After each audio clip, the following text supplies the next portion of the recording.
ಬೆಳಗಾವಿ ಜಿಲ್ಲೆಯ ಸವದತ್ತಿ ತಾಲೂಕಿನ ಮುನವಳ್ಳಿ ಪಟ್ಟಣದ ಖ್ಯಾತ ವೈದ್ಯರೆಂದು ಹೆಸರು ಮಾಡಿದ ಸಾವಿರಾರು ರೋಗಿಗಳಿಗೆ ಚಿಕಿತ್ಸೆಯನ್ನು ಕೊಡುತ್ತಾ ತಮ್ಮ ಕಾರ್ಯದಲ್ಲಿ ತೊಡಗಿ ಜನರ ಸೇವೆಗೈದು ಹಿತಾಸಕ್ತಿಯನ್ನು ಬಯಸಿದಂತಹ ಮುನವಳ್ಳಿಯ ವೈದ್ಯರು ರವಿ ಹನಸಿ ಅವರ 49ನೆಯ ಜನ್ಮದಿನದಂದು ಕಿವುಡ ಮತ್ತು ಮೂಕ ಮಕ್ಕಳ ಶಾಲೆಯಲ್ಲಿ ಬುಕ್ಸ್ ಹಾಗೂ ಬ್ಯಾಗ್ ಪೆನ್ಸಿಲ್ ವಿತರಣೆ ಮಾಡಿ ತಮ್ಮ ಜನ್ಮದಿನವನ್ನು ಆಚರಿಸಿಕೊಂಡಿದ್ದಾರೆ.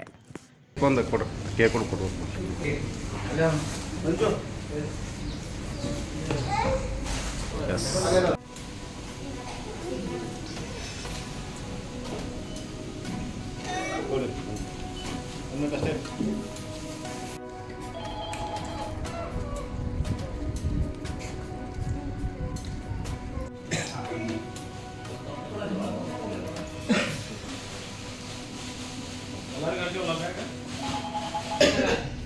ಇಲ್ಲೋಡ್ರಿ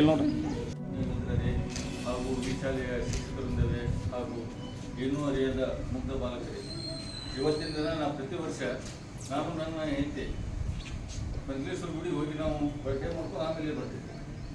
15% ಕಲ್ಲು ದೇವರು ನೋಡಿದ್ರು ನಮ್ಮ ಕಷ್ಟ ಪರಿಹಾರ ನಾನು ಇವತ್ತು ಈ ಸಲ ಈ ವರ್ಷದ ಸರ್ ಮೊದಲ ದೇವ್ರ ಸ್ವರೂಪ ಮಕ್ಕಳ ಬಟ್ಟೆ ಮಾಡ್ಕೊಂಡು ಗುಡಿಗೆ ಹೋಗ್ಬಾರ್ದು ನಾವು ಗುಡಿಗೆ ಹೋಗ್ಬೋದು. ಅದು ನನ್ನ ಹುಟ್ಟುಹಬ್ಬದ ದಿನ ಮಾತ್ರ ನಾನು ಗುಡಿಗೆ ಹೋಗಲ್ಲ, ಇದ ನನ್ನ ಗುಡಿ ಅಂತ ತಿಳ್ಕೊತೀನಿ. ಈ ಮಕ್ಕಳ ಪರಮೇಶ್ವರನ ರೂಪದಲ್ಲಿ ಇದ್ದೀರಿ, ಮುಂದಿನ ದಿನವಾಗಿ ನಮ್ಮ ಕಷ್ಟಗಳ ಪರಿಹಾರ ಅಂತ ಈ ಮಕ್ಕಳಿಗೆ ಬೇಕಂತ ಈ ನನ್ನ ಹುಟ್ಟುಹಬ್ಬಕ್ಕೆ ಆಗಮಿಸಿದಂತ ಎಲ್ಲ ನನ್ನ ಆತ್ಮೀಯರಿಗೂ ಮತ್ತೊಂದು ವಂದಿಸಿ